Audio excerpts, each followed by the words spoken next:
All this week, I've been coming to you urging you to rouse yourself, put on the armor of ideas, join with your neighbors, and take a stand as a wide-awake American. What does it mean to be wide awake? What are you prepared to do if you are? The challenges we face are enormous. From outsourcing to stagnating wages, a disconnected Wall Street, woke schools and corporations, depleted police, rising crime, cartel-driven chaos at the border, and an emboldened China prepared to eat our lunch. All of it, the results of policies our elites have made. Those policies can change. Do you think when left-wing activists ask, what can we do, they take elections have consequences, go to the ballot box in 2 years as an answer? No. Because that's stupid defeatist talk that we've been fed by stupid defeatist Republicans for decades. The answer is not just to vote. It's to organize and to make it known you are organizing against the deterioration of everything that made our American communities great. So, run for office. Create a media organization to FOIA curriculum. Start a neighborhood group. Present yourself under an umbrella that welcomes all other responsible members of your community who are sick and tired of being sick and tired and are willing to stand up. These petty school board mask and race-obsessed tyrants aren't out of your reach. Start with them. The teacher's refusal to teach our children has let parents into the classroom via Zoom and exposed that they're abusing children with racist and evil ideologies. So now we're staying, and those Zoom cameras aren't going off. Tell them in no uncertain terms, you've lost your right to privacy with my children. Are your local prosecutors refusing to prosecute? They're new, and they're next. You won't defend us from crime? I'm the guy who does his job. You must be the other guy. Support local endeavors. Your local cops, your local firemen, your local businesses. Support people whose names you know with your money and your time, instead of strangers on the internet or paying Jeff Bezos to play space cowboy. The dilapidated American Legion post? Go there. You can join and support them, even if you aren't a serviceman. You'll be amazed how happy some of the old timers are to see a new face to share a beer with or host a cookout. And if you can ask one of them to take you to the range, learn a thing or two or more about how to defend yourself, your home, and your family, if the left really does put the police in a box, that's a good thing. It's cheaper than private security, that's for sure. After all this time worrying about our physical health, mind your spiritual health. Go to church on Sunday. If you've fallen away, go back. Make it a habit for you and your family. Teach that God is there all the time and for all time. If you're Catholic, teach your kids the rosaries and the Stations of the Cross. If you're not, put a priority on belief in your life. Say prayers before dinner and before bed. Read to your children and grandchildren Bible stories and American history at bedtime. It was good for Abraham Lincoln, and it's good for them. Join the clubs. Go to the cookouts. Bring the chili. Stay after for donuts. Or organize it if it isn't already happening. Invite people over to your house for dinner. Get to know your neighbors and your neighborhood. Cultivate the art of hospitality and use it as a tool to build community. Let them know you're there to help, to volunteer, to be present for those in need. Without thriving families and strong, close-knit communities, we will never rescue or rebuild this republic. Taking all these steps to save your community is a form of cultural voting. America was never supposed to rely on government to create a moral citizenry. The citizenry produces a moral government. That's why all these small steps can be more important than voting.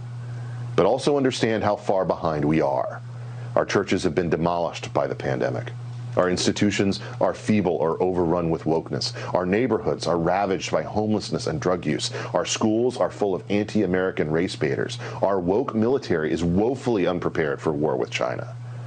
This is going to be very, very hard. Is it hard to do this when any crazed leftist at CNN can, in an instant, destroy your livelihood, attack your family, and unperson you? Of course. Whoever said defending liberty would be easy? They want you to sleep. They want you to kneel. They want you to fade away, and they demand and expect it. You may be canceled. You may be fired. You may have to give your family permission to disavow your viral video. Chardonnay Antifa may come after you to prove their dutiful usefulness and protect their trust funds and McMansions. Your office may have to study a Twitter-sponsored corporate race hustler like Ibram X. Kendi for your sins. The Atlantic may use you as a hook for an article. The 6 inevitable retractions will come later.